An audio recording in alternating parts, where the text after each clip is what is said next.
There is probably no city in the nation more suited to tourists than the nation's capital. It is then indeed unfortunate that most of those who come here to visit confine their sightseeing to the obvious attractions. There is more to Washington. The Smithsonian hopes to change all that, so they've just revised the very popular Washington on Foot. The way to see the city, the Smithsonian says, is by putting the legs into gear. Washington on Foot was written by professionals, architects, artists, historians. It was edited by Alan Hodges, a professional city planner. Basically, when you know more about a place, it is more interesting and you sort of enjoy a city more. Hodges took me for one of the 23 suggested walking tours. As we set out upon the eastern section of Capitol Hill, he offered pointers that otherwise might be missed.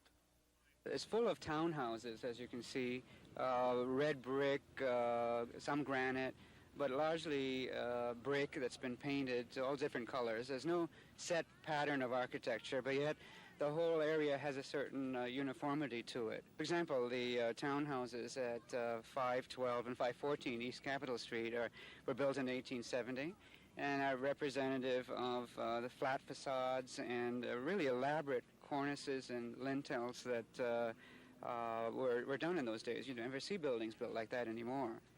Also in this neighborhood is an old marketplace, the Eastern Market, which for many years has been used as a market, but sort of fell into disrepair.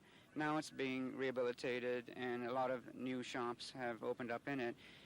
The tour, of course, continues. It would take over an hour to do it all.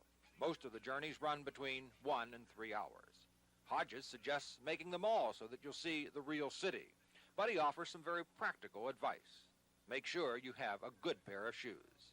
In Washington, I'm Andy Cassels, Action News.